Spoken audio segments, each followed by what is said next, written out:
use the formula. So let's use the transpose and select the entire table,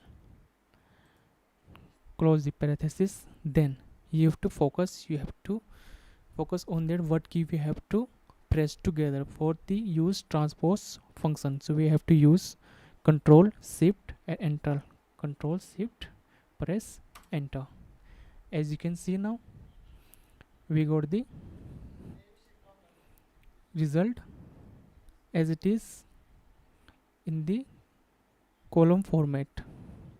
Okay, so this is the result. So the basically if the changes need to be made to the formula, the entire array has to be highlighted.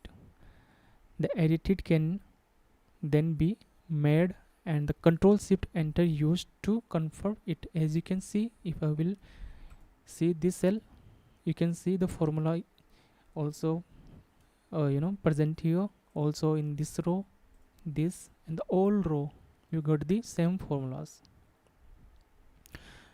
Okay, so that's